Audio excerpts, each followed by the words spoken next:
Hai, selamat malam Smart Listener. Selamat bergabung bersama saya Rosiana Silalahi dalam Smart Evening with Rosie di Smart FM 95,9. Saya ingin menyapa seluruh pendengar Smart FM yang ada di Jakarta, Manado, Makassar, Banjarmasin, Balikpapan, Surabaya. Nah, satu kota tempat saya menghabiskan masa kecil yaitu Palembang, dan kota di mana orang tua saya berasal, Medan. Horas untuk seluruh Indonesia. Saya juga ingin menyapa Anda semua yang secara khusus berada atau datang ke Marley Cafe di Gedung Energi, kawasan SCBD. Terima kasih Anda sudah berada di sini. Smart FM buat Anda yang sedang mendengarkan acara ini atau yang ingin mendengarkan secara langsung, ada live streamingnya, yaitu di radiosmartfm.com, Nux Radio, Indovision Channel 507. Atau untuk Anda yang kurang puas hanya mendengarkan audio live streamingnya, silakan video live streamingnya bisa Anda klik di www.jackcity.com. Dan bagi Anda semua pendengar Smart FM, Anda juga bisa follow Twitter saya Rosie Silalahi jika ada yang ingin Anda tanyakan bersama tamu istimewa saya malam hari ini. Ini adalah siaran perdana saya di Smart FM. Orang bilang memang di mana dia berasal dia akan kembali ke situ. Saya berasal dari komunitas radio. Kira-kira saya 18 tahun yang lalu saya memulai karir saya menjadi seorang penyiar radio. Jadi setelah kemudian 18 tahun berlalu saya kembali bersiaran di radio, dan pilihan radio saya adalah Smart FM yang bersiaran secara nasional di seluruh Indonesia. Mudah-mudahan gak lupa gaya penyiar radio ya, mudah-mudahan. Kalau siaran perdana harusnya memang orangnya istimewa ya. Memang sengaja saya pilih seorang yang sangat istimewa menjadi tamu saya malam hari ini. Kenapa istimewa? Tidak saja secara pribadi ia adalah seorang yang saya bisa bilang low profile, tapi high achiever. Pendidikannya ia raih yang disebut di tempat yang selalu kita kenal di film yang disebut dengan Top Gun. Jadi semua yang kita lihat di Top Gun itu juga ia dapatkan menimba keilmuannya. Tetapi kalau Top Gun kan untuk Navy-nya, Angkatan Laut, tapi kalau beliau untuk Angkatan Udara. Satu hal yang tidak ia dapat di Top Gun yaitu pelatih perempuan yang curly keriting cantik. Itulah kerugiannya ketika ia bersekolah di Top Gun. Nyesel deh. Anyway, keritingnya ada ya, Pak. Pak, Bapak, Ibu dengar loh siaran ini, Pak. Ibu dengar. Nah, high achiever, sepanjang karirnya ia selalu menempati peringkat atas. Pada saat ia berada di Angkatan Udara, ia menjadi Kepala Staf Angkatan Udara. Dan ia juga menjadi orang nomor 1 di Tentara Nasional Indonesia. Mengapa ia menjadi spesial? Karena seperti yang dikatakan oleh Presiden Republik Indonesia Pak SBY, tahun ini adalah tahun politik. Tahun yang juga akan begitu rentan dengan keamanan. Soal politik, soal hukum, dan soal keamanan berada di bawah otoritasnya. Smart Listener dan Anda yang telah bergabung bersama saya di Smart FM dan Marley Cafe, inilah the one and only Marskal Purnawirawan Djoko Suyanto. Hai Pak Djoko. Selamat malam Rosie. Selamat malam Pak Djoko. Sahabat lama saya ini. Jadi Pak Djoko ini kalau saya lihat, Pak saya protes lihat Bapak. Kita makin lama makin tua, Pak Djoko kenapa makin muda? Enggak, ini agak curang nih. Enggak, karena pergaulannya dengan teman-teman yang ada di studio ini. Sama Rosie juga. Heran saya, yang lain kayaknya upaya banget terlihat muda. Pak Djoko biasanya orang yang ada di Kabinet Indonesia Bersatu 1 dan 2 tuh banyak kelihatan ruwet wajahnya. Kenapa Pak Djoko makin muda? Iya, saya nggak boleh kelihatan ruwet. Supaya masyarakat Indonesia tentram gitu. Jangan ikut-ikut ruwet lah. Jangan ikut-ikut ruwet. Walaupun ikut ruwet biar kita yang mikirin. Tapi jangan sampai rakyatnya ikut ruwet. Ya. Jadi pemimpinnya yang mikirin rakyatnya. Pemimpin yang harus mikirin rakyatnya. Pak Djoko, sebenarnya ada satu apa ya, kalau pers bilang fact-nya atau angle-nya yang harus ditayangkan pada Bapak, yaitu soal Impres nomor 2 tahun 2013. Ya. Tapi sebelum itu, hari ini Pak Joko cukup dibicarakan di sosial media menyangkut pernyataan Bapak soal narkoba. Salah satu headlines-nya ada di Harian Kompas. Judulnya adalah Narkoba Hancurkan Bangsa Ini. Tapi kemudian ada penggalan pernyataan Pak Joko yang mengatakan ini bukan ancaman. Ini cukup mengundang kontroversi, polemik. Ada yang ingin Bapak klarifikasi soal ini? Inikah sesungguhnya pernyataan Bapak yang orisinal? Tidak, ya. Jadi sesuatu yang terpenggal itu pasti ada yang kurang. Karena penggalan-penggalan itu tidak menjadi suatu bingkai apa namanya puzzle yang jadi satu. Ya. Jadi kalau puzzle itu diambil satu dua saja, tidak mewujudkan seluruh picture dari wawancara saya. Gitu yang pertama. Jadi konteksnya adalah pada saat itu saya ditanya wartawan tentang bagaimana tanggapan Bapak tentang artis yang terkena narkoba, yang kemudian menjadi headline 3-4 hari selama ini, yang selalu headline-nya itu saja, media elektronik, media cetak, dan sebagainya.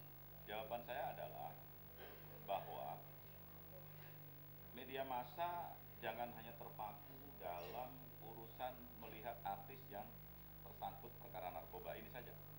So, headline itu semua 3-4 hari yang diulas cuma itu aja. Padahal dalam konteks wawancara itu adalah banyak peristiwa-peristiwa penting lain, kejadian-kejadian lain, dan juga program-program lain yang jauh lebih penting dari apa yang selalu berkutat tentang artis yang mengkonsumsi narkoba, yang 3-4 sampai sekarang pun masih belum selesai. Jadi harus konteks dalam itu. Oleh karena itu di dalam bukan ancaman itu adalah bukan kata-kata saya. Jadi dengan dinamika seperti itu saya sampaikan bahwa jangan lalu media hanya fokus terhadap permasalahan itu saja. Dan media juga harus menjadi salah satu agen untuk mencegah dan memberantas peredaran narkoba itu. Itu salah satu juga di dalam topik wawancara itu, jawaban itu. Dan kemudian bukan berarti kalau lalu beredar pemberitaan yang seperti ini besok, saya bilang besok itu hari ini berarti kan? Besok itu negara kita akan runtuh. Itulah yang kemudian disimpulkan sendiri oleh redaksi menjadi seolah-olah bukan ancaman. Kalimat bukan ancaman, itu bukan kalimat saya. Dan itu saya sudah menulis surat klarifikasi sekarang, hak jawab saya. Saya minta dimuat besok. Itu adalah satu hal yang biasa lah bagi saya untuk menyampaikan penjelasan kepada publik. Yang kedua, Rosi, jadi antara judul ini dengan kalimat saya di alinea ketiga itu berlawanan. Kalau bukan ancaman, saya kan tidak mungkin mengacapkan bahwa kondisi itu dapat memicu para pengguna melakukan tindak kejahatan. Dan hal itu berarti ancaman bagi keberadaan generasi muda. Jadi kan berbeda antara kalimat yang dibuat oleh Dewan Redaksi, karena wartawannya saya telepon, saya tidak membuat kalimat seperti itu. Kalimat seperti itu disusun oleh redaksi. Jadi, oleh karena itulah pertentangan dengan aliansi yang ketiga. Dan ada lanjutannya di aliansi yang ketiga itu adalah bahwa para pemuda itu adalah calon-calon pemimpin masa depan. Sehingga kalau mereka terpengaruh oleh zat aditif narkoba itu, dia akan bisa berbuat kriminal, berbuat kejahatan. Dan itu saya baca juga di lanjutan kalimat, itulah ancaman untuk generasi muda. Yang notabene calon-calon pemimpin yang akan datang. Jadi konteksnya itu. Ya, kalau dipenggal memang jadi lain. Contohnya puzzle itu jadi tidak utuh. Betul. Picture-nya jadi nggak lengkap. Jadi Pak Joko, saya sih sebenarnya hanya ingin Bapak mengklarifikasi ini. Saya ingin rekonfirmasi lagi bahwa tidak ada sedikit pun niat Bapak untuk mengatakan bahwa bahaya narkoba ini bukan ancaman untuk bangsa Indonesia. Nah, bukan seperti itu. Ya, dari narkoba tetap ada ancaman. Karena disebutkan bahwa ancaman bagi generasi muda maupun ya luas juga kalau tapi karena yang disebutkan tadi itu adalah bagaimana pemuda kita ke depan. Dan di situ juga dalam wawancara itu saya sampaikan bahwa mari kita bantu BNN. Mari kita bantu BNN di dalam memberantas peredaran narkoba itu. Bahkan saya sampaikan di dalam wawancara itu juga, teman kita Henry Yoso dengan granatnya, LSM-LSM lain, para penggiat anti narkoba, mari bersama-sama untuk memberantas peredaran narkoba. Jadi itu kalau itu tidak diikut, ya jadi berubah meaningnya di keseluruhan konteksnya. Oke, terima kasih Pak Joko untuk klarifikasi ini. Saya ingin bertanya pada tema utama mengapa saya mengundang Pak Joko, yaitu tema besar kita adalah demokrasi dan keamanan. Kita sudah berada dalam sistem yang kita pilih bersama, yaitu demokrasi. Kita meninggalkan sistem otoritarianisme 12 tahun silam, ya. Dan kita memilih jalur demokrasi ini.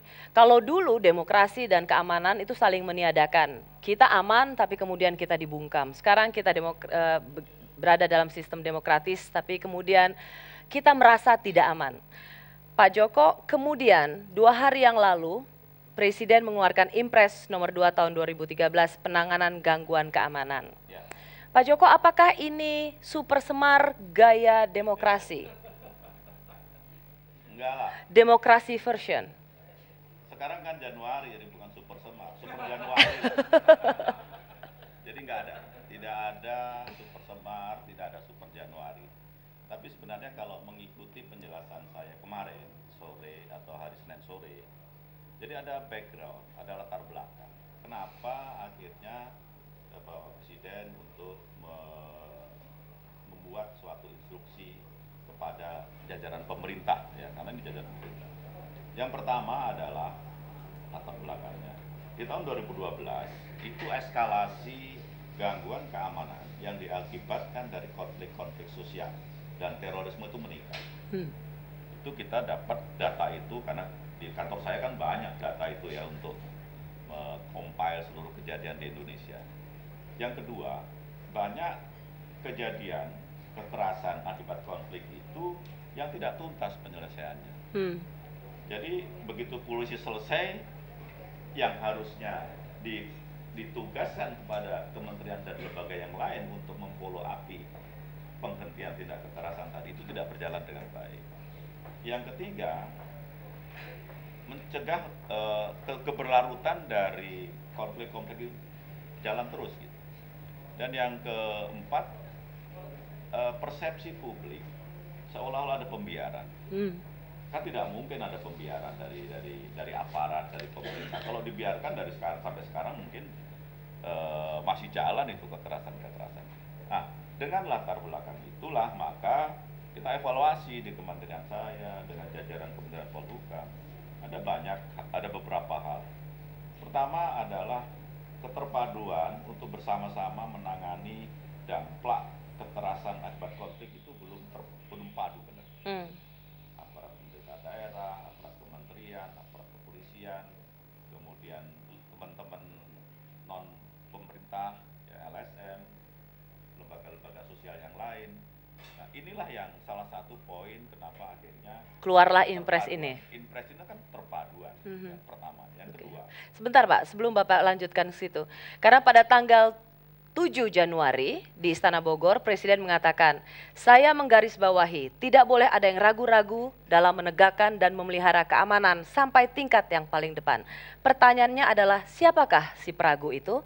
Jangan dijawab dulu Pak, Anda masih bersama Menko Polhukam Joko Suyanto di Smart FM.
Anda masih bersama saya Rosi di 95,9. Selamat malam juga bagi Anda yang senantiasa tune in atau baru bergabung di Smart FM. Anda yang berada di Jakarta, Manado, Makassar, Banjarmasin, Balikpapan, Surabaya, Semarang, Palembang, dan Medan. Saya bersiaran bersama Menko Polhukam dari Marley Cafe, Gedung Energi, kawasan SCBD. Bagi Anda yang ingin mendengarkan secara live streaming, Anda bisa klik di radiosmartfm.com, Nux Radio, Indovision Channel 507, atau video live streaming eksklusif hanya di jackcity.com. Oke Pak, tadi pertanyaan saya adalah keraguan. Sebenarnya begini, bukan ragu-ragu dalam bertindak, akan tetapi pertama kita urut saja dari kewenangan yang dimiliki atas dasar undang-undang. Undang-undang nomor 7 PKS, Undang-undang nomor 32 tentang pencegahan. Sorry, PKS itu adalah penanganan konflik sosial. Oke. Bukan partai ya. Penanganan konflik sosial. Jadi dari amanah undang-undang itu kepala daerah memiliki tanggung jawab dan kewajiban memelihara keamanan dan ketertiban di daerahnya sesuai dengan kapasitasnya beliau ya. Nah, di sini yang selalu muncul di TV, yang selalu muncul di media massa, kalau ada kerusuhan-kerusuhan seperti itu, yang selalu tampil itu adalah siapa? Polisi. Kepala polisi, komandan Kodim, Pangdam, Kapolda. Padahal dari undang-undang itu harusnya yang lebih paham, yang menjadi bapaknya daerah itu ya kepala daerah. Sorry Pak, bukankah pengamanan atau keamanan itu memang garda terdepannya adalah polisi? Iya, tapi kan ada root cause-nya, ada penyebabnya. Konflik itu pasti ada penyebab. Tanpa ada sebab tidak mungkin ada konflik. Tanpa ada konflik tidak mungkin ada tindak-tindak kekerasan. Yang ditangani kepolisian itu adalah bagaimana menghentikan tindak-tindak kekerasan akibat konflik. Ya. Tapi pencegahan dininya mestinya aparat pemerintah daerah, tokoh-tokoh masyarakat, tokoh-tokoh agama, kalau menyangkut sengketa aliran kepercayaan dan sebagainya. Jadi semua ikut di situ. Kalau sudah pada tahap penghentian tindak kekerasan, ya memang aparat kepolisian, tindakan hukum. Itu, tapi kan yang lebih bagus jangan sampai itu dulu kejadian. Keraguan-raguan ini apa? Pertama itu. Yang kedua, aparat di daerah, tentara misalnya, untuk ikut bersama-sama membantu kepolisian, kemudian juga teman-teman yang membantu kepolisian di dalam upaya meredam kerusakan, meredam kerusuhan dan sebagainya itu, kalau tentara itu ikut bersama seolah-olah dianggap melanggar undang-undang TNI. Padahal di undang-undang TNI itu ada pasal juga yang boleh dia membantu aparat kepolisian sesuai dengan tugas dan fungsinya. Jadi Pak Joko, maaf, saya itu lebih ke arah bagaimana keterpaduan itu yang diinginkan. Oke, Pak Joko, tapi mudahnya gini ya Pak ya, mudahnya adalah bahwa sekarang kita menikmati era demokrasi, kita menikmati kebebasan berbicara, dan kita melibatkan banyak partisipasi publik. Tapi di sisi lain memang kita tidak merasa aman, bahwa demokrasi yang kita inginkan bersama itu justru melahirkan ketidakamanan. Pertanyaan besarnya sebenarnya dari lahirnya Inpres ini, apa yang membedakan penanganan keamanan kemarin dengan setelah Inpres? Ya. Jadi belum selesai tadi itu tentang Inpres benar ya. Jadi yang pertama ada keterpaduan antara aparat pemerintah daerah, aparat keamanan, Polri, kemudian kepolisian, juga aparat-aparat yang lain. Kan Satpol PP juga bisa ikut di situ kalau untuk meredam kerusuhan gitu ya. Kemudian juga keterpaduan dengan elemen-elemen yang lain, yang non-government, LSM, tokoh masyarakat, tokoh agama. Keterpaduan itu yang belum utuh di daerah, sehingga penanganannya parsial. Pokoknya kalau ada tindak kekerasan yang salah polisi aja gitu. Ya. Kemudian yang kedua, mencegah berlarut. Kan sering berlarut itu. Yang harusnya hari selesai, tapi karena kita tidak aware bahwa ada residu dendam, ada residu permasalahan yang belum terselesaikan, itu berlarut. Nah ini nggak boleh berlarut. Oleh karena itu, setelah ada penindakan oleh kepolisian, dihentikan tindak kekerasannya, kerusuhannya, what next? Apa yang harus dilakukan oleh para pejabat-pejabat yang lain untuk mencegah keberlanjutan, keterpaduan. Yang ketiga adalah bagaimana sinergi antara aparat-aparat penginderaan dininya, intelijen. Ya, bagaimana komunitas intelijen daerah itu bersatu di dalam mengamati setiap dinamika yang ada di daerah. Jadi itu 3 poin itu sebenarnya lebih ke arah bagaimana menyatukan langkah, menyatukan sama-sama kita kerjakan sesuai dengan tugas dan tanggung jawabnya masing-masing. Pak, kita keluar dari undang-undang yang Inpres ini nanti siapakah yang bertanggung jawab terhadap pengendalian keamanan atau keterpaduan keamanan nantinya? Ya, ada tingkat pusat, ada tingkat daerah. Kalau tingkat pusat saya yang saya tanggung jawab untuk menjadi ketua tim terpadu. Yang nanti pasti di dalam tim terpadu itu terdiri dari pasti sesuai dengan keinginan yang menjadi sumber-sumber konflik penyebabnya. Bisa Panglima Menteri Dalam Negeri karena dia ada jalur komando dan jalur koordinasi ke pemerintah daerah. Kemudian ada Panglima TNI, ada Kapolri di situ sebagai wakil saya. Dan ada pejabat-pejabat eselon 1 di kementerian terkait. Urusan perumahan, kalau misalnya ada dalam kerusuhan ada rumah-rumah terbakar, berarti ada Kementerian Perumahan intervensi, Kementerian Sosial, Kementerian Agama, Kementerian Kesehatan, ada dalam tim terpadu pusat. Di samping itu juga ada tim terpadu daerah yang dipimpin oleh kepala daerah. Dia mengkoordinir seluruh gerakan tadi itu, bagaimana mengatasi konflik, penyebabnya, kemudian kalau tindak kekerasan jelaskan oleh aparat penegak hukum. Tapi dari root cause-nya, dari penyebabnya, pencegahannya sampai dengan rehabilitasi. Pak Joko, sederhananya kan sebenarnya begini Pak, peta konflik atau sumber konflik di tanah air itu kalau kita runutkan gitu. Kalau dibilang politik, buah dari demokrasi ini adalah otonomi daerah. Apa sih persoalan serius tentang otonomi daerah? Satu, pilkada. Kita adalah negara di mana paling sering pilkada. 574 jadi 573 setelah Daerah Istimewa Yogyakarta tidak pilih langsung. Artinya setiap 3 hari sekali sebenarnya kita pilkada, Pak Joko. Kan bagus kan demokrasi. Gitu ya. Itulah buah demokrasi. Tetapi sekaligus itulah sebenarnya persoalan utama dari sebentar Pak, jadi otonomi daerah, pemekaran wilayah. Kalau dari Anda semua yang sedang mendengarkan ini dari dunia usaha, problemnya apa sih yang rentan dengan keamanan, agraria dan perburuhan. 3, misalnya tentang konflik horizontal, tentang kerukunan beragama.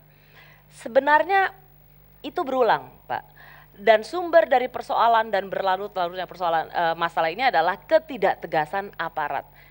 Sorry Pak Joko, buat saya as simple as that. Polisi tidak tegas, polisi melakukan pembiaran, polisi tidak sigap pada saat seluruh keamanan ini berada di tangan Kepolisian Republik Indonesia. Jadi buat saya Pak Joko, nggak ada, ngapain lagi harus ada impres, ada regulasi yang tampaknya over regulated. Terlalu banyak koordinasi kita Pak, yang kita butuhkan sebenarnya ketegasan aparat keamanan di lapangan Pak Joko. Ya begini, saya tidak dalam kapasitas membela polisi ya dalam hal ini. Kalau kita lihat contoh saja ya satu kejadian ya. Salah satu kejadian itu bisa berada di lokasi kurang lebih jarak tempuhnya 8-10 jam dari aparat terdekat. Jadi untuk bergerak ke sana kan perlu waktu. Pada kejadian sudah terjadi. Jadi kejadian di Mesudi yang lama itu terjadinya adalah perjalanan ke situ kurang lebih. Itu bukan excuse. Sekali lagi ini bukan excuse dari yang disampaikan tadi seolah-olah ada ketidaksiagapan aparat. Akan tapi kalau kemudian polisi seolah-olah melakukan pembiaran dan tidak bertindak, saya kira tidak benar. Saya harus membela kepolisian. Mereka bertindak, mereka cukup sigap. Hanya tadi itu faktor keterlambatannya kadang-kadang bisa kejadian itu jauh, sangat ribut. Yang kedua tidak terduga. Sebagai contoh ya kalau boleh saya sampaikan, kejadian yang di Sumbawa ya, itu kan kecelakaan yang kemudian dituntut seolah kecelakaan itu tidak murni. Siapa yang bisa oleh karena itu nanti di evaluasi itulah ada impres itu. Siapa yang mengira kalau kemudian menjadi kerusuhan seperti itu? Mhm. Ya, karena ada memang sudah ditangkap sekarang penghasut-penghasutnya dan sebagainya, termasuk yang di tempat lain. Jadi ini sekali lagi bukan excuse, tapi kondisi di lapangan memang kadang-kadang memerlukan waktu untuk sampai ke sana.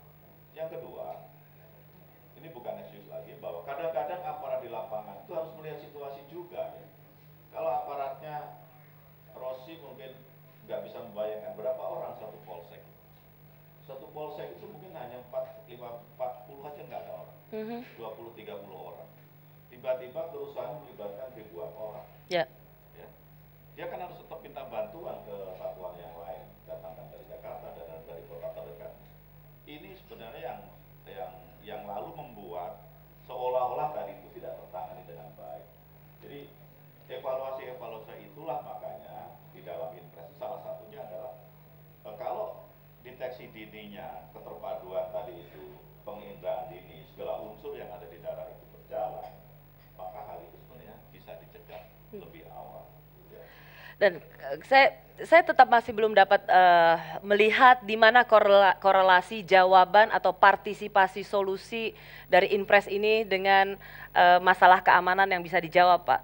Buat saya secara gamblang yang dilihat oleh publik adalah masih ketidaksigapan polisi dan ketidakmampuan dalam hal ini kepala polisi dalam menjawab tuntutan keamanan, dan Pak Presiden SBY menyerahkan tanggung jawab itu di tangan seorang Menko Polhukam. Tampaknya memang Anda yang diberikan tanggung jawab untuk menjamin keamanan ini. Soal sekali lagi ya, kita lihat apa yang menjadi penyebab masalah di daerah itu. Konflik itu kan sebabnya banyak. Tadi Rossi sudah bilang, residu dari pilkada, dampak dari pilkada, dampak dari demokrasi yang tidak baik. Kemudian ada masalah buruh, masalah sengketa lahan, masalah kesenjangan ekonomi yang disebut masalah terorisme yang juga dibahas. Banyak, dan itu bukan hanya kerjaan kepolisian. Kepolisian ada tahap penegakan hukum, tetapi tahap pencegahannya ada Departemen Kehutanan yang terkait dengan lahan, Departemen Pertanian dalam konteks perkebunan, ada soal upah buruh Menteri Tenaga Kerja. Benar di daerah itu izin-izin dikeluarkan oleh pimpinan daerah, kepala daerah yang tidak bisa kontrol dari kita. Izinnya tumpang tindih, persengketaan di daerah timbul di situ, konflik. Akhirnya timbullah kekerasan. Barulah seolah polisi tidak tanggap. Padahal root cause-nya ini yang harus juga. Oleh karena itu di Impres itu menugaskan banyak lembaga negara maupun instruksi bahwa lembaga-lembaga pemerintahan tersebut harus juga bekerja sama dengan elemen-elemen lain di masyarakat, LSM, tokoh masyarakat, tokoh agama, kemudian organisasi nirlaba yang lain. Libatkan di situ untuk jangan sampai konflik itu berakhir pada tindak-tindakan kekerasan dan kerusuhan. Nah, di situ letaknya. Pak Joko, sebenarnya banyak orang yang merasa tidak hadir negara ketika ada konflik-konflik itu. Kemana negara? Tapi kita akan jawab nanti, Pak Joko. Saya akan memberikan kesempatan nanti kepada smart listener, bagi Anda yang ingin berpartisipasi dalam dialog bersama Menko Polhukam Bapak Joko Suyanto, silakan Anda bisa telepon ke 021 5296 1196 atau bisa ditanyakan dengan follow tweet saya Rossi Silalahi dengan hashtag #SmartFM. Saya akan kembali bersama Menko Polhukam Bapak Joko Suyanto sesaat lagi.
Ingin menyapa Anda yang sudah bertepuk tangan untuk saya, Anda yang berada di Marley Cafe di Gedung Energi kawasan SCBD. Saya tetap ingin say hi kepada Anda semua yang ada di Manado, Makassar, Banjarmasin, Balikpapan, Surabaya, Semarang, Palembang, dan Medan yang mendengarkan siaran ini di Smart FM. Saya masih bersama Menko Polhukam Bapak Joko Suyanto. Pak, esensi dari kebebasan yang kita terima dari era demokrasi ini adalah salah satunya bebas melakukan apapun, tetapi kita juga merasa tidak aman. Bagaimana konflik-konflik itu tersulut dengan cepat, tetapi juga tidak ada penanganan yang efisien, efektif, dan tegas. Karena itu, dalam banyak survei tentang kepemimpinan negara, kita selalu mencari calon pemimpin di 2014, pemimpin yang kuat. Kita butuh pemimpin yang kuat. Tetapi Pak Joko Suyanto ketika berbicara di Singapura, di Raja Ratnam, di NTU, mengatakan kita nggak butuh pemimpin yang kuat. Apakah Bapak ingin mengatakan jangan pernah terpikir dalam benak publik, jangan pilih Prabowo Subianto? Saya jawab yang terakhir. Prabowo sahabat saya, teman satu alumni, jadi tidak ada niatan, pretensi untuk sampai ke situ ya, Rosi. Ini pertanyaannya sangat provokatif memang. Tapi kembali yang pertama tadi, kalau ditanya di mana negara, negara kita masih ada. Kalau kita trace back tahun 2001-2002, konfliknya jauh lebih besar yang kita rasakan dari abad sekarang. Ingat Ambon, ingat Poso, ingat Kalimantan, Sampit, Madura, Dayak. Jadi ingat Aceh. Ya. Jadi kalau melihat skala itu sebenarnya, sekali lagi bukan mengecilkan arti dari tindak-tindak kekerasan dari konflik yang ada sekarang. Negara kita masih ada. Alhamdulillah kita sudah melewati konflik-konflik yang sangat luar biasa pada waktu itu, menyita perhatian kita. Banyak korban, pertentangan antar agama, antar suku, terorisme seperti itu. Konflik-konflik sekarang itu kan lebih disebabkan karena beberapa hal yang saya sampaikan tadi. Jadi tetap negara masih ada, tetap negara itu menjalankan tugas untuk menangani tindak-tindak kekerasan akibat konflik. Bahwa kadarnya belum dirasakan masyarakat, saya sendiri juga nggak puas kok. Bapak sendiri nggak puas? Saya juga nggak puas karena masih ada residunya. Sekarang berhenti, besok berantem lagi. Sekarang siapa yang mengira sepak bola antar kampung bisa menjadi perkelahian antar kampung? Siapa yang menjadi prediksi seperti itu? Kalau itu kemudian semua dibebankan pada aparat keamanan, ya tidak fair juga. Di fungsi sosial masyarakat juga harus ikut di dalam konteks itu. Itu yang pertama. Yang kedua, negara ini kan ada unsurnya, ada daerahnya, ada wilayahnya, ada pemerintahannya, dan ada rakyatnya. Jadi rakyat itu juga on behalf siapa yang ikut sama-sama kita meredam, mencegah aksi-aksi tindak kekerasan akibat konflik itu. Karena kepolisian, tentara itu hadirnya pada saat kerusuhan sudah terjadi, baru dia di situ. Jadi mencegah itu, oleh karena itulah di dalam Inpres itu ada langkah-langkah pencegahannya bagaimana. Itu yang utama sebenarnya. Tapi di dalam Inpres yang akan datang, yang sudah terbit itu sebenarnya bagaimana langkah-langkah supaya tindak kekerasan itu pertama dihentikan dulu, secepatnya. Ya. Karena tadi itu keterpaduannya kurang, ada pembiaran seolah-olah, kemudian tidak tuntas. Jadi kalau sudah cepat diberhentikan, tahap pemulihannya siapa yang bertanggung jawab? Langkah-langkah itu harus secara sistematis, masing-masing daerah punya. Dulu tidak ada SOP seperti itu. Nah, sekarang diharuskan, di tempat saya ada, di tingkat pusat itu, proses pencegahannya itu apa saja, kementerian siapa saja terlibat, bagaimana keterlibatannya, siapa yang bertanggung, ada di sini. Di daerah juga mereka menyusun langkah-langkah operasional prosedurnya seperti itu. Nah, kalau itu sudah dibuat dan itu ditepati langkah-langkah itu, mulai dari pencegahan, penghentian tindak kekerasan, sampai dengan tahap pemulihannya, paling tidak mengurangi tadi itu dampak-dampak dari konflik yang berakibat ke tindak kekerasan. Biasanya begini Pak, dalam banyak konflik, misalnya saya katakan konflik sosial sebenarnya itu bersifat lokal tetapi gaungnya nasional, itu dilihat tidak ada peran negara untuk menengahi.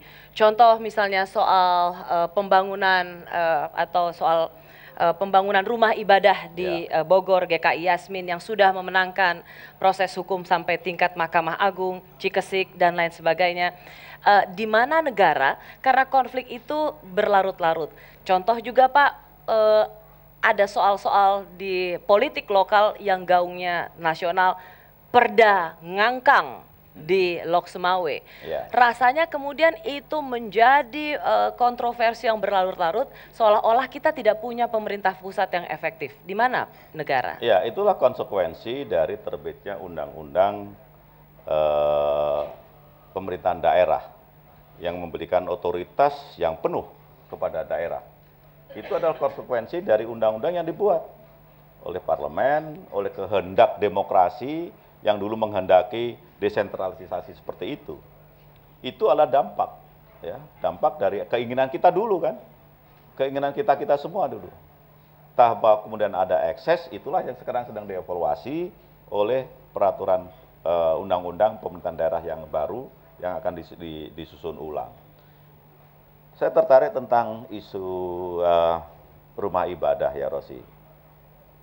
Mungkin Rosi sama pemirsa tidak banyak tahu bahwa udah puluhan kali saya bertemu. Maaf, bukan. Saya beberapa kali bertemu dengan kedua pihak. Baik pemerintah daerah, wali kotanya dengan saya, di kantor saya. Di tempat saya pun, di kantor saya bertemu beberapa kali. Di Kementerian Dalam Negeri mereka bertemu beberapa kali, di Kementerian Kesra beberapa kali. Memang tidak pernah terekspos oleh media, karena memang nggak menarik. Kalau pemerintah yang memediasi seperti itu nggak menarik gitu. Tetapi yang menarik adalah pemberitaan mereka sembahyang di trotoar, ada yang protes, ditahalang polisi, kan seperti itu. Padahal mediasi saya itu, bukan saya pribadi ya, saya dan teman-teman kementerian lain itu sudah banyak kali, lebih dari puluhan, ya. Dan di situ sebenarnya sudah dalam beberapa kali kesempatan sudah disepakati antara jemaah, ya, antara jemaah dengan wali kota, bahwa wali kota akan begini, dan jemaah setuju. Minggu depan datang lagi pengacara berubah. Ini kan tidak pernah muncul di media. Saya harus sampaikan ini bahwa jangan sampai tuduhan tadi, kok negara nggak ada. Ada. Jadi kita ada notulen pertemuan. Selalu kalau ada pertemuan selalu kita tulis. Pertemuan di Kementerian Dalam Negeri seperti itu juga. Hari ini disepakati, oke, jemaah setuju, sementara kita beribadah di situ sambil dibangun. Kemudian ini menjadi kantornya gereja itu nantinya. Besoknya beberapa hari kemudian berubah lagi, pengacaranya datang. Jadi ini yang tidak nampak dalam pantauan radar dari publik. Karena memang tidak menarik. Yang menarik kan pokoknya sesuatu yang bertentangan dengan pemerintah aja lah. Seolah-olah pemerintah tidak melakukan apa-apa. Tapi bukankah memang banyak sekali kebijakan-kebijakan yang dilakukan atau dikeluarkan oleh pemerintah daerah, Pak, yang kemudian mengancam keberagaman, mengancam pluralisme? Ada, Rosi, ada beberapa banyak perda oleh Menteri Dalam Negeri yang sudah dibatalkan. Dari ribuan, mungkin sekarang sudah ratusan perda-perda yang dievaluasi dan itu dibatalkan. Jadi masih ada. Mungkin di media ini, di teman-teman sekarang yang hadir di studio, dan para pendengar Smart FM, perda Kanun Aceh itu juga mungkin luar biasa dibanding dengan perda-perda yang lain. Yang tadi disebutkan perda ngangkang dan sebagainya. Itu juga dievaluasi di Kementerian Dalam Negeri. Jadi tidak dibiarkan.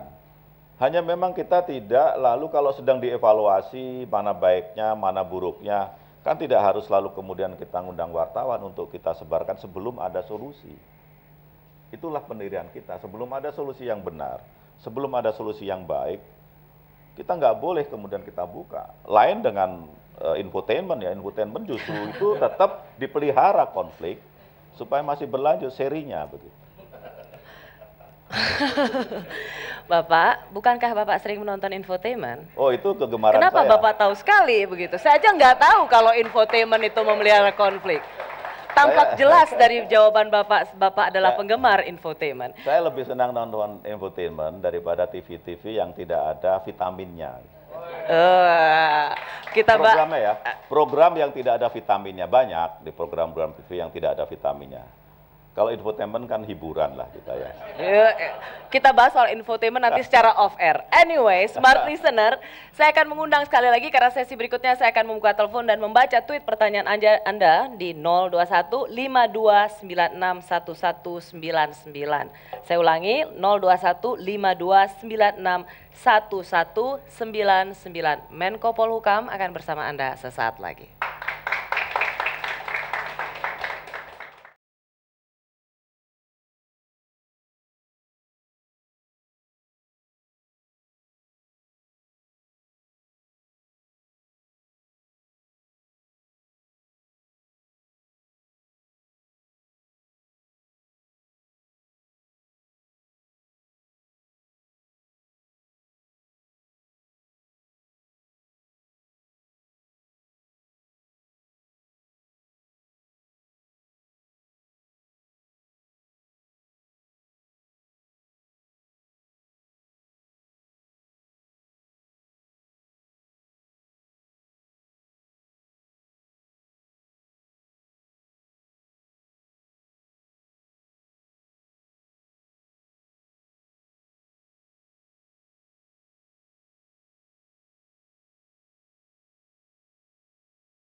Anda bisa mendengarkan live streaming acara ini dari radiosmartfm.com, Nux Radio, Indovision Channel 507, atau video live streaming eksklusif di jackcity.com.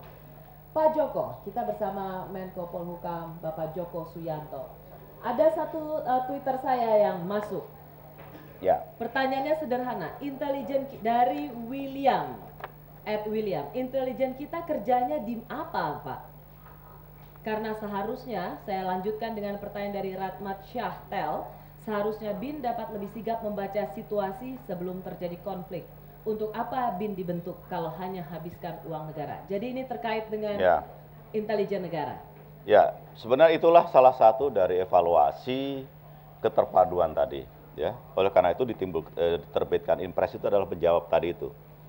Keterpaduan di samping aparat pemerintah daerah tidak solid, keterpaduan di dalam bagaimana mengorganisir dan mendayagunakan aparat-aparat intelijen yang ada.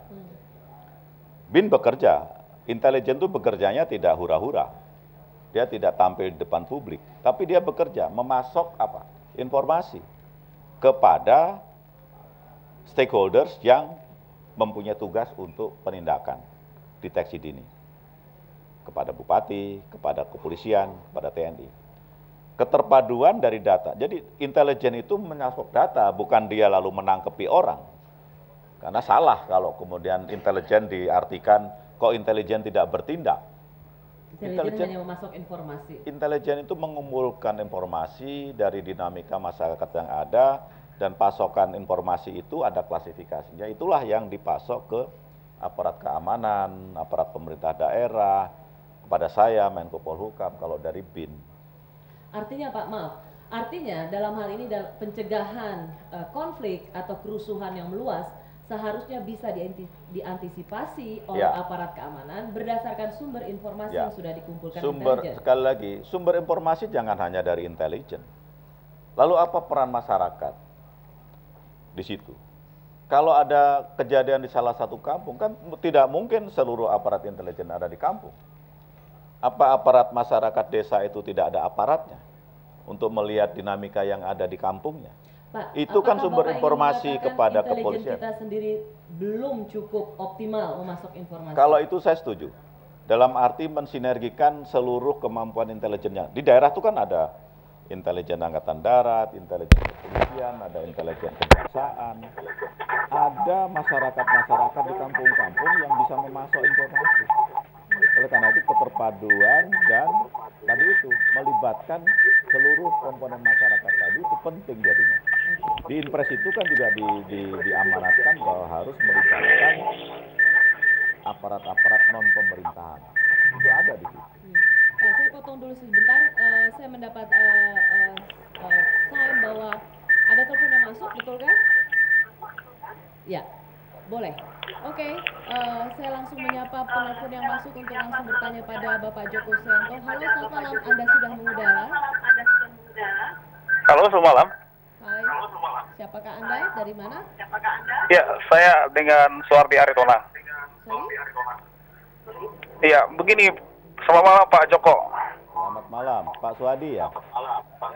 Iya Pak Joko. Suwadi di mana sih Pak? Jadi, saya di Ciledug, Bu Rosi. Oke, Pak Suwadi, silakan. Iya.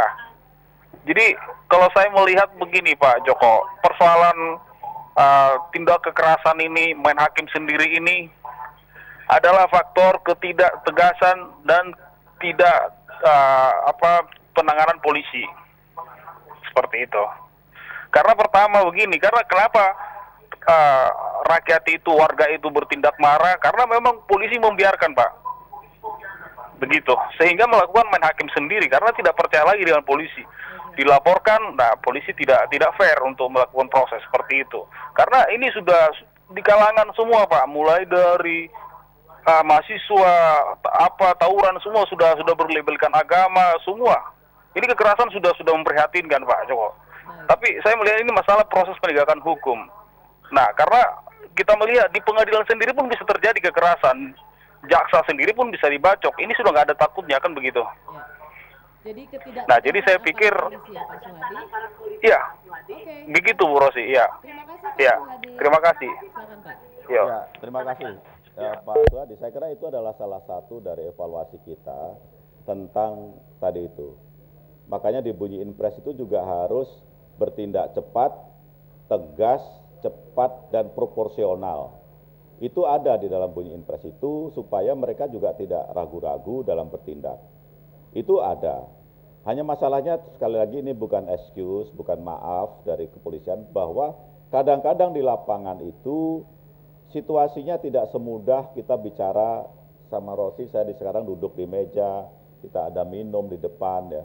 Di lapangan bisa saja polisinya cuma 10, pelaku kerusuhannya bisa ada 500, ada 1000, yang dimana polisi itu membutuhkan bantuan-bantuan dulu datang. Satu itu. Yang kedua, masyarakatnya sendiri juga harus bersama-sama diedukasi juga. Gitu. Kalau kita ambil contoh di Makassar misalnya ya, saya selalu berkomunikasi dengan teman-temannya, seolah Pak biasa Pak di sini kalau di Makassar keras-kerasan. Jangan dibiasakan kerasan-kerasan seperti ini, tidak biasa. Masa iya dibiarkan mahasiswa dengan mahasiswa bertengkar, berantem, panah-panahan, membakar kampusnya sendiri. Jadi harus ada juga peran-peran non penegak hukum di situ. Bahwa penegak hukum kurang sigap, kurang tanggap, kurang cepat, ada pembiaran. Saya terima kritik itu dan saya kira mudah-mudahan di antara pendengar Smart FM itu ada teman-teman dari kepolisian. Dan message ini akan saya sampaikan kepada mereka untuk tidak lagi tanda kutip malas, ya, tanda kutip takut dan sebagainya. Karena memang itu kenyataan di lapangan seperti itu. Sebagai contoh begini, pada waktu demo blokade jalan tol Bekasi, ya. Ini kalau boleh saya contoh, blokade itu hanya dilakukan 200 sekian orang. Tetapi yang puluhan ribu itu ada di pos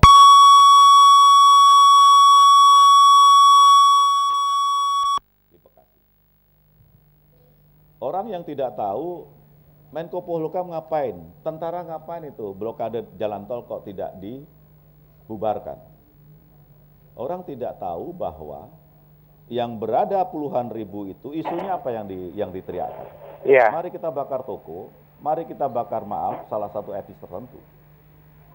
Jadi kalau ada pemantik tindakan kita yang berlebihan, tanda kutip nanti memang dipancing, katakan itu di tol, itu apa yang terjadi dampak berikutnya. Oleh karena itu, tindakan kita mengelola itu adalah bagaimana membawa mereka tanpa harus melakukan tindak-tindak kekerasan untuk menjadi pemantik. Jadi hal-hal seperti ini yang susah kita untuk memberi pengertian kepada publik, karena publik maunya ya jalan tolnya lancar. Ya, lalu kalau ada kerusuhan, aparat keamanan sebenarnya, Pak. Ini sekali lagi bukan excuse, sekali lagi tapi masukan sangat bagus, saya kira Pak Suhadi. Mudah-mudahan akan bisa menjadi lebih baik penanganan kita ke depan. Dan sekali lagi ini peran masyarakat juga harus ikut. Pak Joko, saya kasih kesempatan juga penelpon, katanya dari Balikpapan jauh sekali. Hai Pak Sabto dari Balikpapan, silakan Anda sudah mengudara.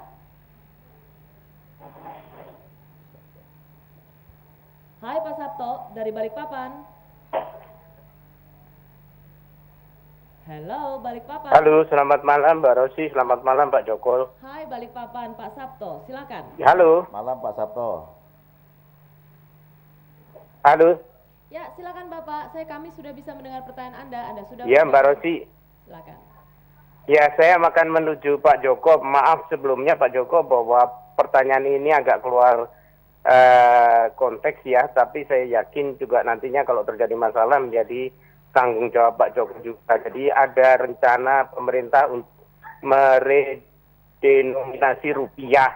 Saya kira ini tidak bijaksana ya, karena apa? Karena perekonomian yang diusahakan untuk tegak dan stabil selama ini akan hancur dalam sehari. Karena kalau itu terjadi, masyarakat akan meras semua bank dan berbondong-bondong beli dolar dan emas. Ya.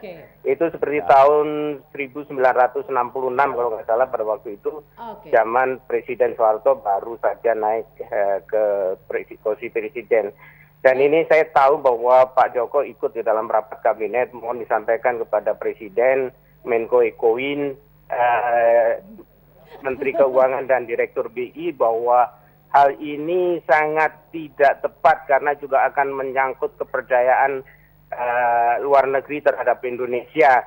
Dan manfaatnya tidak ada, biayanya sangat tinggi, ekonomi yang sudah stabil akan diras oleh masyarakat. Apakah hal ini sudah ya, begini.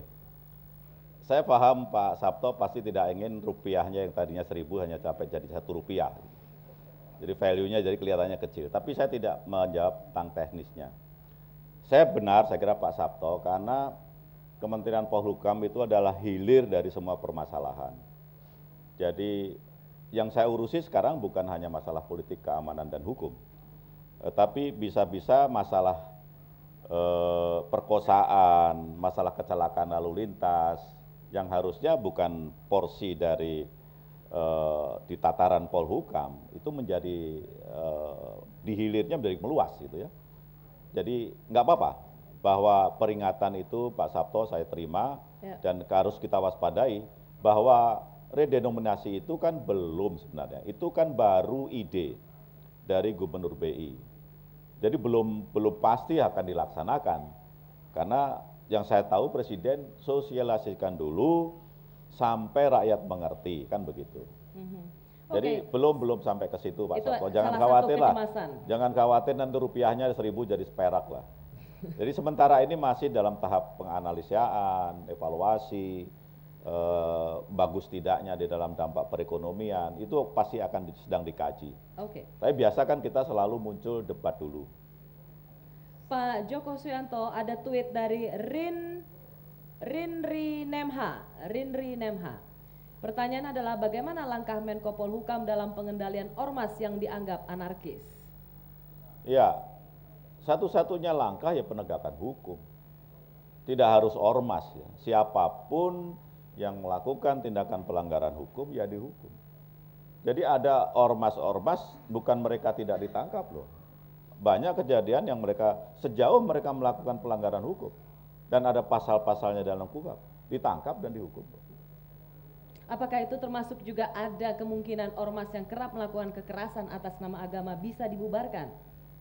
Pembubaran itu bukan porsinya Menko Polhukam, ya. Porsi perizinan dan pembubaran itu adalah Kementerian Dalam Negeri.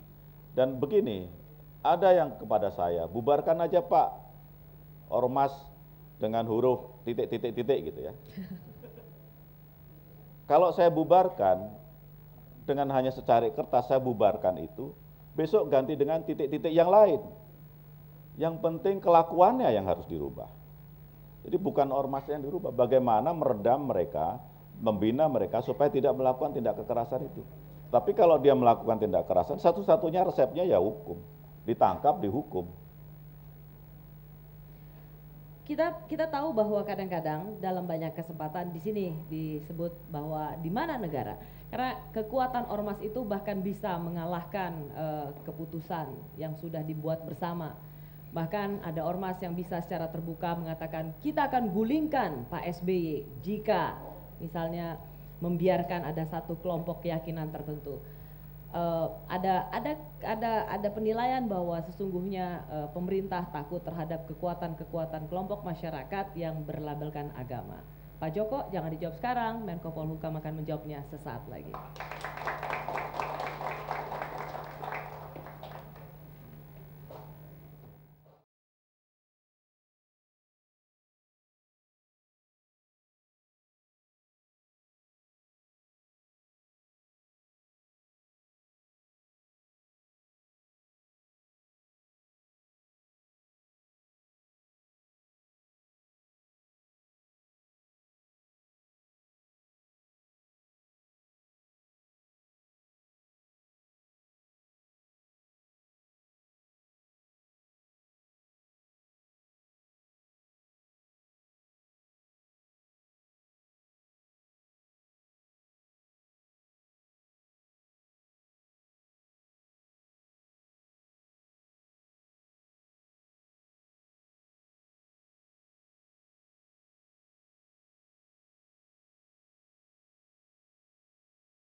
dan Medan.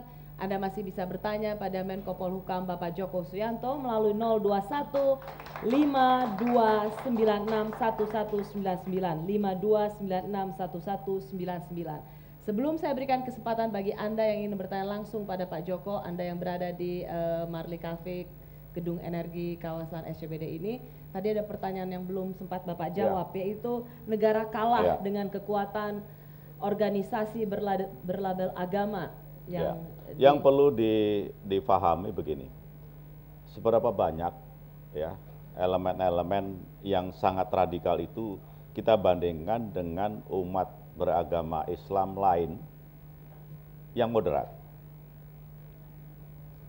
Saya sering konsultasi, diskusi dengan Pak Mahfud MD. Jadi beliau yang lebih banyak paham, lebih tahu tentang itu karena memang dia nature-nya di situ. Sangat kecil sebenarnya mereka itu. Justru karena yang kecil itulah akan selalu mencari perhatian lebih. Nah, cilakanya media massa memakan itu untuk jadikan isu, sumber. Sekali lagi, ini adalah kenyataan seperti itu. Bahwa mayoritas masyarakat kita itu moderat. Hanya sebagian kecil itulah yang memang ada bertindak radikal. Yang kedua, poinnya adalah, tadi itu negara di mana kok diem aja ada orang bilang mau menggulingkan pemerintahan. Rossi, tahun 2005, nggak lama setelah Presiden SBY diangkat, tiap hari turunkan SBY, Demonstrasi ada itu. 2006 ada, 2007 ada, 2010 setelah Presiden SBY dilantik, itu turunkan SBY banyak sekali.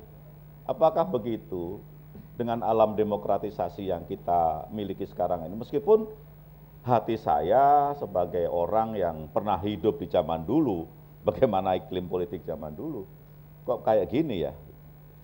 Tapi itulah kebebasan yang kita berikan pada Pak Joko. Tidak merasa bahwa hate speech atau kebebasan berbicara yang kemudian menjurus pada pidato kebencian perlu juga diatur dalam undang-undang?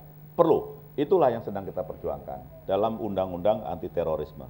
Karena di situ hate speech, lalu kemudian hasutan-hasutan untuk membenci seorang ada. Dan mengancam keberagaman Dan saya Indonesia. sangat setuju kalau itu diatur. Karena menghasut orang, kerusuhan-kerusuhan sosial, kerusuhan-kerusuhan akibat konflik sosial ini kan karena itu tadi hasutan.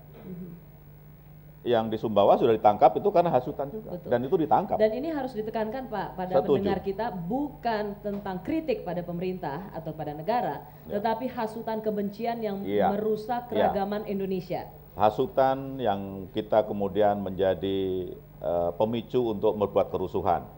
Kalau hanya kritik, turunkan Pak SBY, pemerintah goblok, pemerintah tidak bertindak, itulah buah atau kebebasan yang kita berikan. Tapi memang harus berdampingan dengan kepatuhan kita. Ada peranata hukum dan peranata sosial. Ya, tanpa itu ya demokrasinya jadi tidak. Jadi sejauh dia tidak melanggar. Kalau melanggar peranata sosial, yang menghukum ya masyarakat. Tapi kalau melanggar peranata hukum atas nama demokrasi, dia bebas, kemudian dia bebas merusak, ya berhadapannya dengan hukum. Tapi kalau dia hanya sekedar, mari kita ke kantornya Pak Joko, turunkan Pak Joko jadi menteri. Bagi saya no problem, besok diturunkan saya siap. Turunkan presiden, nantilah 2014, dia turun sendiri, kan gitu. Kan nggak ada masalah. Oke, Pak Joko, mau turunkan presiden boleh, nanti 2014 turunkan sendiri. Turun sendiri nanti. Saya kasih kesempatan buat Anda yang hadir di Marley Cafe ini untuk bertanya langsung, sebutkan nama Anda ya. Yuk, silakan, itu mic-nya. Selamat malam Pak Joko, selamat malam Mbak Rossi, dengan Kevin Wu. Hai, Jadi Kevin. saya mendengar apa yang telah Pak Joko sampaikan, memang terasa atau tergambar ya berapa besar gitu beban Bapak di pundak Bapak ini. Bapak sebagai penjaga atau penggawa keamanan politik maupun hukum di negara kita. Saya melihat ada dua hal Pak. Yang pertama dari faktor pemerintah, yang kedua dari faktor masyarakatnya. Dari faktor pemerintah, saya melihat sekarang pemerintah itu sudah didukung oleh masyarakat. Artinya apa? Gerakan-gerakan yang tadi Bapak sampaikan bahwa secara teknis pemerintah sangat sulit menghalau kerusuhan yang teknisnya jarak 8 jam dan lain sebagainya, itu kan sebenarnya masalah teknis Pak. Kalau kita bicara berapa tahun yang lalu, mungkin sebelum era reformasi, ketika penduduk atau masyarakat kita masih punya rasa segan ya sama pemerintah. Itu kan bahkan kita ngomong segan apa takut? Ya antara itulah Pak. Yang jelas gini Pak, yang jelas bahwa pemerintah atau masyarakat bahkan untuk membicarakan pemerintah atau mengkritik tokoh itu nggak mungkin di media-media terbuka seperti hari ini Pak. Kita bicara di kamar aja nggak berani waktu itu kan. Nah artinya apa? Pemerintah itu punya wibawa saya melihat. Nanti turunannya pasti banyak. Bapak bisa bicara masalah hukum, masalah keadilan, lembaga peradilan dan sebagainya. Tapi yang jelas pemerintah kita nggak punya wibawa. Nah dari mana sumbernya? Nah mungkin ini bukan bentuk pertanyaan ya, bentuk sumbangsi aja nanti kalau mau ditanggapi boleh. Tapi saya melihat bahwa pemerintah ini nggak kehilangan wibawa. Dari mana sumbernya Pak? Bahwa kita pemimpin-pemimpin kita dari mulai level nasional sampai level paling rendah, paling bawah itu tidak bisa menjadi panutan. Oleh karena itu rakyat berekspresi seperti apa yang mereka inginkan. Seperti hari ini kan juga sebagian tidak ada keteladanan ya betul. Intinya, sehingga publik nggak bisa menyontoh. Betul, itu poin yang pertama. Jadi ini bisa menjadi masukan Bapak, menjadi corong bagi pemerintah yang tadi sebagai punggawa bisa mengkobarkan semangat bagaimana setiap pelaku pemerintah ini harusnya menjadi teladan. Itu yang pertama. Yang kedua dari sisi masyarakatnya, saya melihat dengan adanya era reformasi saat ini, keterbukaan informasi dan lain sebagainya, masyarakat Indonesia bukan lagi cinta akan Indonesia, tapi dia cinta akan kelompoknya sendiri-sendiri. Nah ini berbahaya Pak. Apakah itu tadi Bapak bilang agama, apakah itu suku, apakah itu pulau, apakah bahkan desa. Jadi bukan lagi cinta terhadap Indonesianya. Jadi solusi bagi bangsa kita untuk menghentikan konflik horizontal adalah apa? Kembali ke cinta Indonesia. Itu dari saya. Terima kasih Mas Kevin. Ya. Mas Kevin mungkin lebih setuju kita kembali ke Orde Baru kelihatannya. Dalam satu hal ya, dalam arti itu. Ingat zaman dulu tentara boleh nangkep orang, intelijen boleh nangkep orang, boleh menghukum orang tanpa melalui peradilan. Apakah itu yang kita inginkan? Sementara demokrasi yang kita inginkan sejak proses reformasi itu, itulah sebenarnya idaman kita. Bahwa ada dampak, bahwa ada ekses, saya akui itu. Oleh karena itu saya sampaikan tadi bahwa kebebasan kemudian berpendapat, beropini, menyampaikan apa yang ada dalam benak pikirannya melalui verbal, itu disahkan, dibolehkan, kecuali yang hasutan tadi, yang menghasut untuk melakukan tindak kekerasan. Rambunya kan dia tadi itu, dia harus patuh pada peranata sosial dan peranata hukum. Undang-undang kita tidak memungkinkan sekarang saja untuk meng-encourage teman-teman angkat TNI ya, Mbok kamu jangan diem aja kalau ada kerusuhan-kerusuhan di daerah seperti itu. Dia tidak bisa bertindak karena undang-undang tidak membolehkan. Itu urusannya, undang-undang PKS menyebutkan bahwa itu urusannya aparat kepolisian. Dia hanya boleh membantu. Oleh karena itu untuk lebih meng-encourage mereka, juga para pendengar dan teman-teman yang hadir di sini, boleh saya katakan demikian. Kalau ada kita dalam sekelompok orang 30 orang sedang kongko-kongko, di depan mata kita melihat ada orang mau mencuri motor kita, tidak ada polisi, boleh nggak kita bertindak? Boleh. Sama dengan itu yang saya sampaikan kepada teman-teman angkatan TNI ya. Kalau di tempat Anda tidak ada kepolisian, di tempat Anda tiba-tiba ada orang yang mau membakar rumah orang lain, apakah Anda diam saja? Ya. Jangan lalu kemudian penggiat HAM, wah itu nggak bisa, nggak boleh, karena itu bukan tugasnya TNI. Jadi fungsi sosial juga harus melekat sama mereka. Itu yang saya sampaikan tadi, bukan karena kita enggan, tidak. Ya. Oleh karena itu di Inpres tadi itu juga bagaimana sekarang udah nggak usah disuruh deh kalau kamu membantu polisi, berangkat aja gitu. Masyarakat juga. Tapi bukan berarti kalau terus ditangkap, digebuki sendiri, dihukum sendiri, tidak. Tangkap, kasih ke Polri, diurus proses hukum. Ya. Jadi itu yang coba kita bangun. Tentang keteladanan saya sangat setuju. Karena salah satu fungsi kepemimpinan itu yaitu. Ya. Jadi sebenarnya ya Pak Joko, sebenarnya kita ketika berbicara soal demokrasi dan keamanan adalah mengerucutnya pasti pada satu hal, yaitu bagaimana kita tetap melibatkan partisipasi publik, tetapi kita juga aman karena kita tahu bahwa kita berada di bawah pemimpin yang kuat, bukan otoriter. Iya tadi belum dijawab ya. Sebentar Pak, nah ini juga jawabannya. Apa Bapak siap jadi Capres 2014? Kami kembali sesaat lagi. Udah.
Sudah selama 1,5 jam kita bicara di Smart FM bersama Pak Joko Suyanto. Karena yang di studio bagus, pendengarnya juga bagus. Tamunya siapa dulu dong? Bajunya kotak-kotak. Pak Joko, tadi pertanyaan yang belum Bapak jawab, memang kita memilih untuk berada di era demokrasi, tetapi kemudian kita juga merasa gamang ketika kita tidak berada di bawah kepemimpinan yang kuat. Ya. Karena itu kemudian orang-orang mencari bahwa kita ingin pemimpin yang kuat di 2014. Di Twitter saya yang banyak masuk adalah Pak Joko, apakah Bapak siap menjadi capres di 2014? Ya, begini. Tentang yang kuat tadi ya. Demokrasi mensyaratkan kita adanya check and balances ya. Jadi dalam ceramah saya di Singapura itu, orang kuat dalam artian pengertian saya adalah orang kuat yang mengintervensi lembaga-lembaga lain. Ya. Dalam arti dia meniadakan fungsi kewenangan lembaga-lembaga yang lain. Semua diambil alih dan itu bertentangan dengan asas-asas demokrasi yang membutuhkan checks and balances. Itu yang saya maksudkan orang kuat di situ. Jadi yang diperkuat itu lebih baik institusinya, masing-masing memiliki kewenangan yang pas, yang proporsional, tidak berlebihan, dan seimbang satu sama lain. Dari situlah sebenarnya checks and balances itu bisa dilakukan dengan baik. Sehingga kalau ada orang kuat, dia kecenderungannya dalam tanda kutip yang saya sampaikan tadi adalah dia akan mengambil alih seluruh fungsi-fungsi lembaga yang lain itu dan itu keluar dan Bapak nggak setuju ya Pak? Dan saya tidak setuju. Saya lebih senang institusinya diperkuat dan dipimpin oleh orang-orang yang benar-benar bisa memanfaatkan bagaimana institusi-institusi itu berkembang dan dimanfaatkan untuk rakyat sebaik-baiknya. Bapak bisa memanfaatkan institusi-institusi itu di 2014? 2014 itu ada 4 tujuan hidup saya. Yang pertama, saya ngomong jujur. Yang kedua, pertama pensiun dulu lah, ya, pensiun dulu. Dari menteri, dari tentaranya udah pensiun. Tujuan hidup kedua yang 2014 adalah saya akan ngomong cucu. Karena baru 1, umur 2 tahun. Yang ketiga, tugas mulia juga ini Rosi, menyenangkan istri lah. Yang sudah lama terbengkalai. Gitu. Ya elah. Yang terakhir saya akan mendirikan partai, terus terang. Hah? Bapak akan mendirikan partai? Ya, ELP. Apa tuh, Pak? Enjoy Life Party. Kirain Bapak ini bisa jadi headlines besok kalau Menko Polhukam akan mendirikan partai ELP. Tapi kalau ELP Enjoy Life Party banyak sekali ininya. Pak, terakhir dari audiens yang hadir. Sorry Lucy, jadi Rosi. Saya akan menuntaskan tugas saya sampai dengan masa jabatan saya. Tugas tanggung jawab saya yang sangat berat. Saya kira tadi Bung Kevin tadi sudah menyampaikan tugas memang berat dan itu tidak boleh disambi, tidak boleh sekedar begitu saja. Cuman kalau tapi kalau diminta kan ya nggak apa-apa kan ya Pak? Nggak ada yang minta. Belum diminta. Kalau diminta tapi siapkah Pak? Ya kembali ke 4 tadi itu. Jadi jawabnya tunggu tanggal mainnya. Mas silakan Mas Adi dari Antara.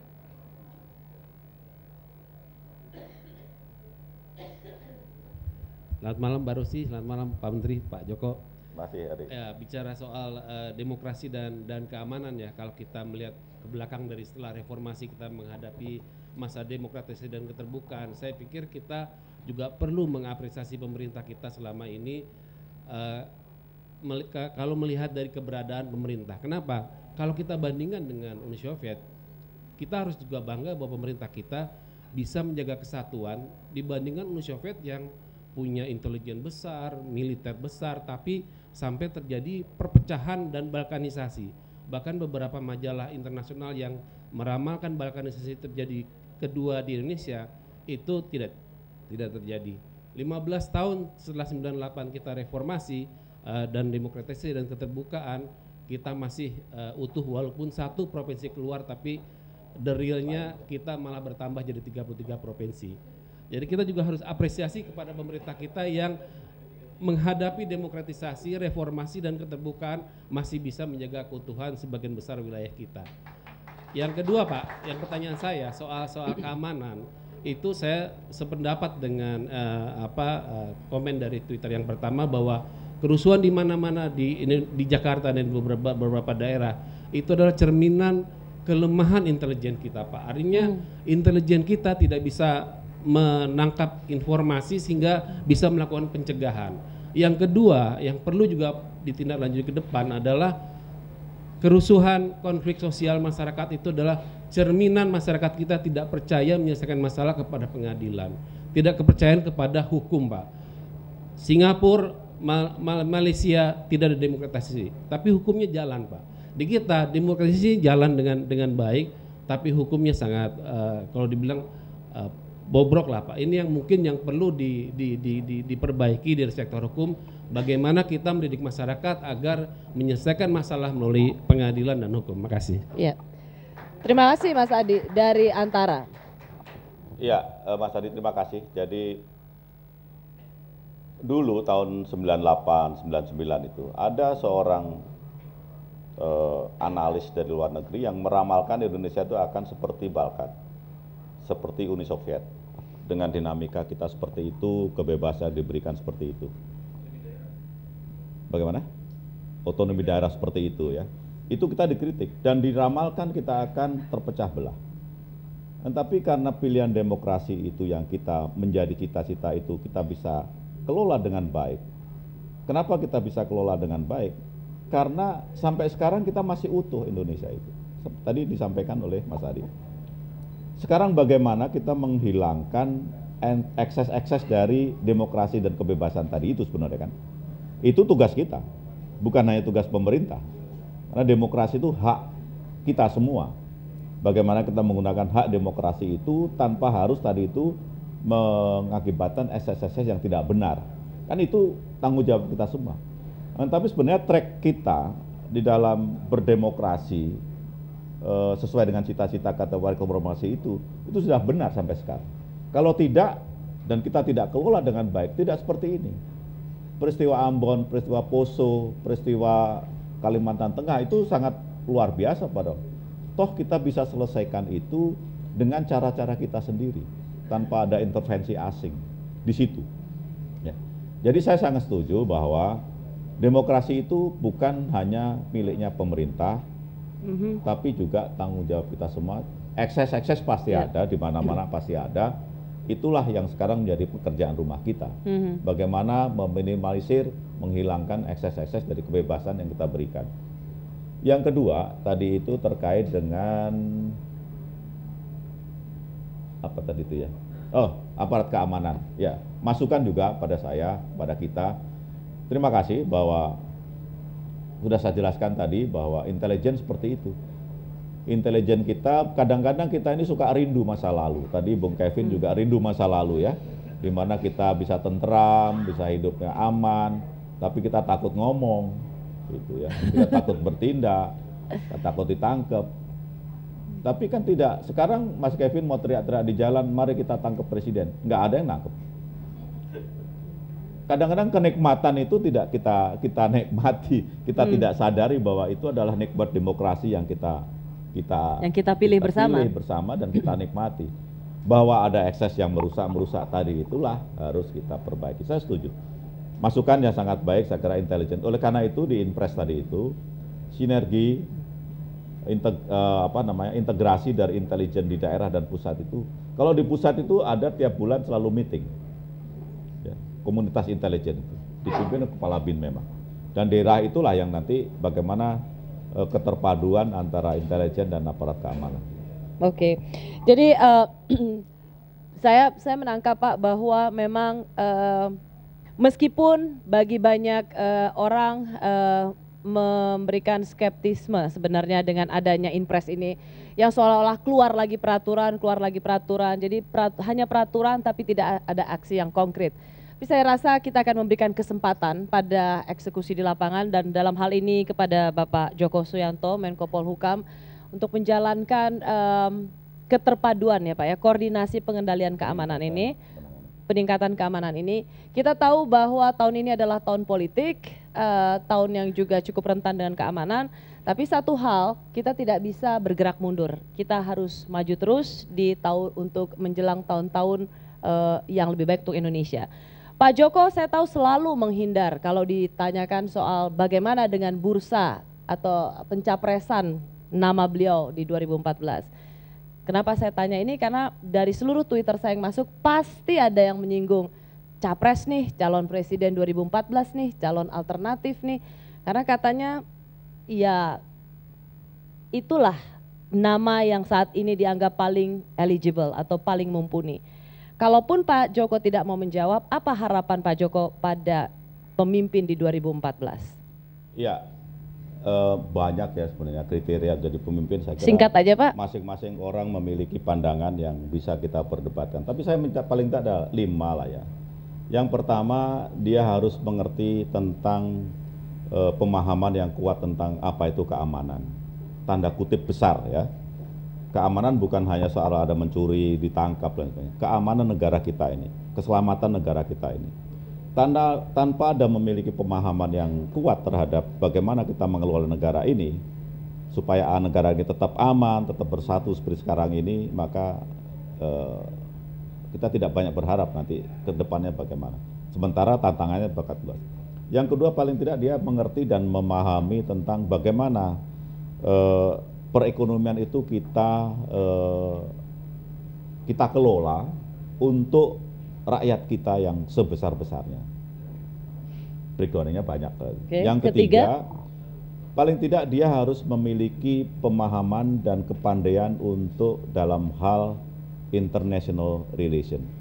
di dunia global sekarang ini, percaturan internasional, tanpa kita punya pemahaman, tanpa kita memiliki keahlian untuk membina relasi di dunia global, kita akan ketinggalan.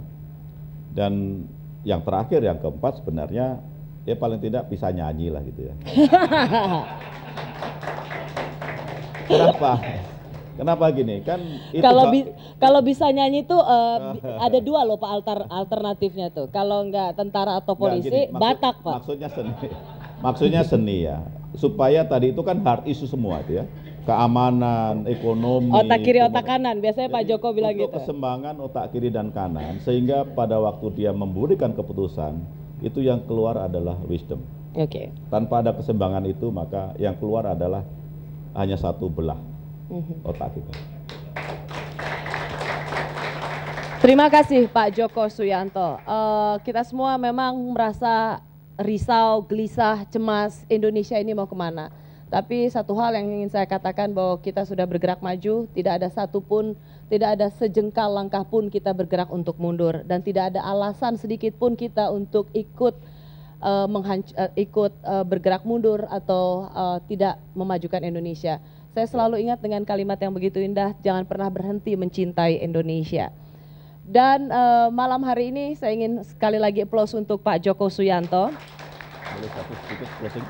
Mau dapain lagi Pak? Ya, satu aja. Ini kan negara kita. Ini pilihan demokrasi yang kita pilih. Oleh karena itu kuncinya cuma satu. Mari kita rukun. Udah itu aja lah. Ya. Mari ajakan dari Menko Polhukam, mari kita rukun. Dan buat yang ada di sini ada Denny Indrayana, Wamen Hukam, mulailah rukun dengan istrimu ya Pak Wamen. Ya, itu paling penting Pak Wamen. Ada siapa lagi di sini, dimulai dari itu dulu kayaknya Pak Joko ya. Dan banyak kritik sebenarnya pada pemerintah kita adalah kita ini negeri autopilot. Sering dengar itu? Ya kan? Ya. Saya rasa itu Bapak harus hati-hati dengan kritikan itu Pak.